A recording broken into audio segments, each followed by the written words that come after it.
media sosial. Dia benar, tujuannya memang jangan sampai lepas baju, udah itu. Betul. Karena kalau udah sampai lepas baju ya sudah, kalian tinggal tunggu ancamannya pagi, siang, dan malam. Betul.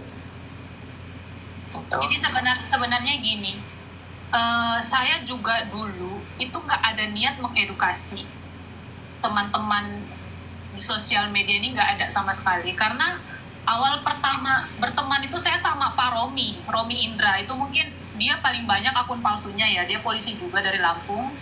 Terus berteman sama Pak Heru gitu. Jadi di sini saya juga terpanggil sebenarnya gitu loh, berteman dengan mereka setiap hari, komunikasi sama mereka gitu di live kok ini begini terus gitu. Nah di situ saya kayak terpanggil gitu loh, Miss, untuk mengedukasi gitu loh sesama wanita. Apa salahnya gitu ya kan, kita membantu karena kita tahu tentang sosial media ini seperti apa, jahatnya seperti apa. Dari situ kita juga belajar mengedukasi.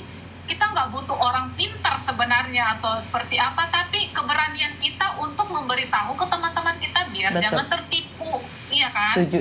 Di sini saya pun juga sama Miss Yun ini, dibully juga pernah, diancam juga pernah ya kan?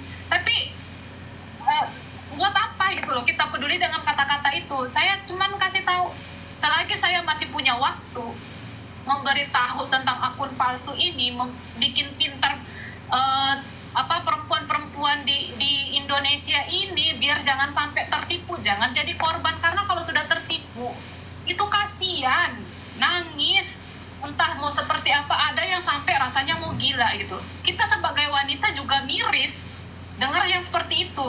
Setiap hari ada aja korban gitu loh. Jadi di sini aku terpanggil gitu untuk mengedukasi, sampai akhirnya dari followersnya Pak Heru juga tahu tentang saya, dari followersnya dari teman-teman yang polisi yang punya akun palsu, sekarang jadi kayak, madam ini ada akun, ini ada ibu-ibu yang tertipu, minta tolong diiniin. Karena kan yang asli ini mereka punya pekerjaan gitu loh, jadi mereka nggak punya waktu untuk menjelaskan ke perempuan ini kalau bukan dia yang menipu gitu loh. Jadi yang asli ini, jadi saya berteman tuh sama yang polisi yang punya akun palsu, atau TNI yang punya akun palsu gitu. Jadi saya tahu aslinya yang mana, jadi saya jelaskan ke mereka gitu. Karena memang saya punya banyak waktu, saya nggak ngapa-ngapain, saya di rumah aja gitu. Jadi saya memberikan waktu itu ya untuk mengedukasi para perempuan gitu sekarang gitu. Jadi ikut sama Pak Romi, ikut Pak Heru gitu, jadi ikut mengedukasi ya. Fine aja sih sebenarnya. Jadi mau dibully mau di apa ya silakan, terserah. Tapi niat kita di sini baik, niat kita di sini untuk memintarkan, jadi bikin pintar nih para perempuan ini biar di sosial media ini jangan jadi bodoh, jangan jadi gampangan gitu loh. Punya kepercayaan diri, punya harga diri yang tinggi. Kita ini wanita, kita ini sebagai wanita bukan kita yang memberikan uang gitu loh, bukan kita yang menafkahi laki-laki. Come on, harus pinter. Kita ini wanita kodratnya menerima gitu loh. Bukan kita yang memberi gitu, bukan. Oke, kita bekerja, kita punya uang sendiri, itu silakan. Kalau kita punya uang, silakan rawat diri kita masing-masing, bikin cantik diri kita masing-masing. Kemudian ya pulang ke Indonesia. Kalau kalian sebagai TKW, kalian punya banyak uang, kalian pulang ke Indonesia, percantik diri. Banyak pasti laki-laki yang mau di dunia nyata kalau kalian punya banyak uang gitu loh. Jangan jadi bodoh. Sorry ya, aku harus kasih tahu. Jadi emang kita tuh sebagai wanita tolong pintar, punya harga diri yang tinggi. Itu aja. Percaya diri boleh, tapi kita harus punya harga diri yang tinggi. Jadi jangan sampai kita tertipu. Udah. Karena apa? Kalau kita tertipu ya kasihan gitu.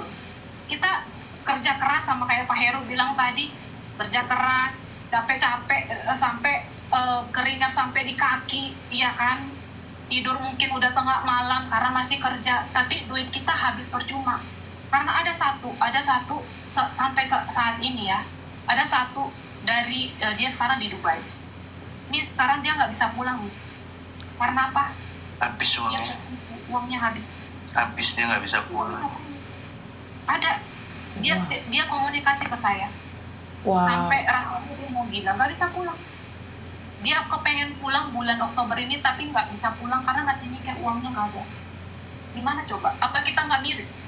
Kita yang dengarnya kita kasihan. Coba gimana? Tolong pintar. Ya guys, buat kalian yang ada di luar sana yang kerja di mati-matian di luar, tolong simpan uang kalian, percantik diri kalian. Itu untuk kalian sendiri, bukan untuk orang lain. Kalau kalian butuh laki-laki, please, nggak begitu caranya. Dan satu lagi mungkin Madam, karena maaf dalam kondisi ini itu teman-teman itu bukan tidak punya suami. Mereka makanya miris itu adalah mereka posisi punya suami di Indonesia.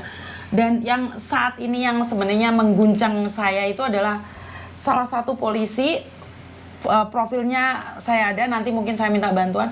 Ibu tersebut sudah berumur 55 tahun, menjual semua hartanya buat si laki-laki ini pindah, apa sih namanya? Pindah apa?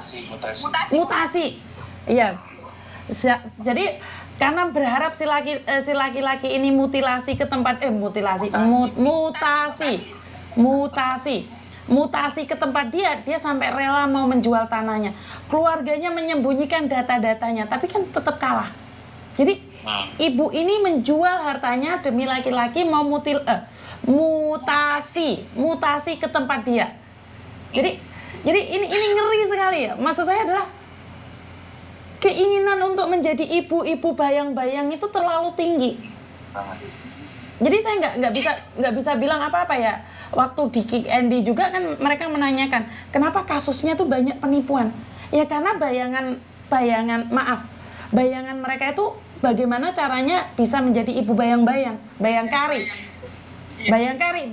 Saya nggak tahu bayangan apa yang mereka cari. Bayangan semu. Dari situ kan ngeri kan, kitanya ngeri dengernya gitu. Ada satu bapak-bapak naik di room saya waktu itu. Pernah.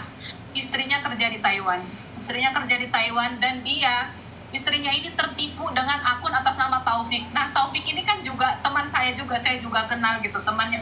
Pokoknya dia anggota juga, temannya Pak Heru juga. Itu kita tahu. Jadi, suaminya yang naik di room saya minta tolong ke saya. Minta tolong nasehatin istrinya. Kita follow istrinya, akun istrinya di privat sampai dunia sekarang.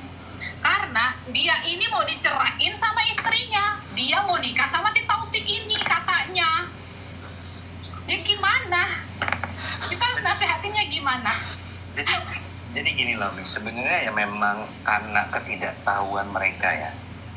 Karena ketidakpahaman mereka tentang dunia kepolisian. Jadi mereka hanya berkenalan lewat media sosial, foto yang menggunakan seragam polisi. Ya tadi kata Miss, ya untuk urus dia jual rumah lah atau jual apa tadi Miss bilang gitu kan, untuk mengurus masalah mutasi gitu kan. Jadi gini ya saya sampaikan, yang namanya mutasi itu sudah diurus oleh negara. Ya. Jadi pada saat kita mau mutasi, kan ini kan kebanyakan mutasi keluar wilayah ya. Betul. Misalnya dari Lampung mau ke Jawa Timur atau mau kemana, itu tidak segampang apa yang mereka bilang gitu. Kan si polisi-polisi gadungan cuma cukup bayar sekian 10 juta,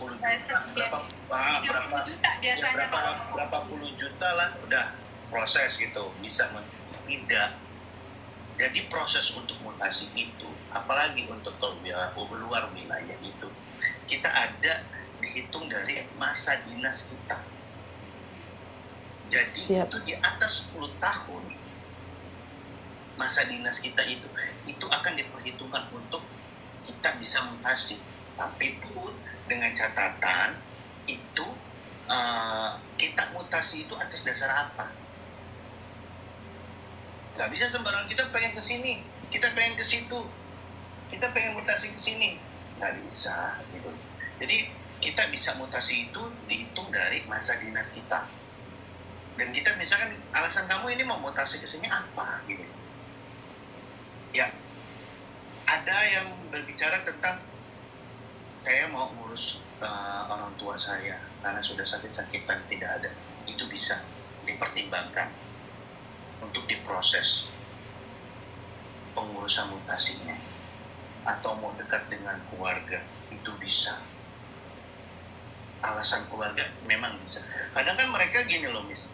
Mereka polisi-polisi gadungan ini mengurus mutasi untuk dekat ke calon istri. Mutasi itu yang namanya istri bayangkari. Kalau kalian sudah menjadi istri bayangkari, itu istri yang mengikuti suami, bukan suami. Karena yang bersuami, yang bertugas itu kan suami. Yang menjadi seorang polisi itu kan suami, bukan istri. Istri itu hanya mengikut di mana suami bertugas, itu si istri yang mengikut. Paham ya? Kan polisi yang mengikut istri.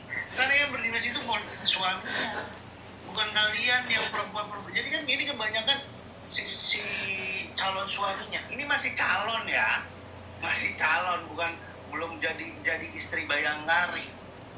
Jadi kalau memang memutasi itu jadi istri yang mengikut berdinas di mana suami. Jadi jangan terbalik. Tar dulu. Jadi di mana suami berdinas, istri itu mengikut.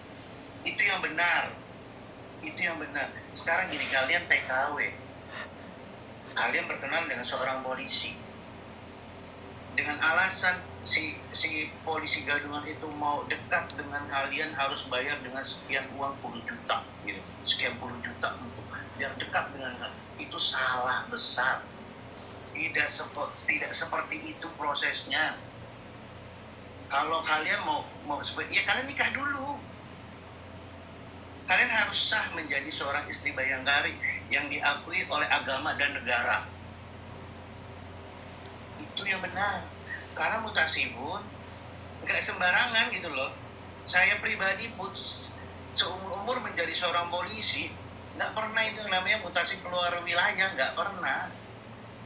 Ya paling kalau mutasi ya ruang lingkup Banten aja gitu, pindah satker aja gitu, nggak pindah wilayah. Saya pindah satker pun lama gitu loh. Begitu teman-teman. Mohon izin, Ya. saya nggak bisa menahan tawa karena apa yang disampaikan ini, saya secara pribadi karena orang awam saya tidak tahu yang mutasi yang dimutasi itu siapa, yang kerja siapa, yang dipindah siapa, yang bayar siapa. Jadi di sini malam ini paham tentang mutasi ini. Iya, karena saya berpikir bahwa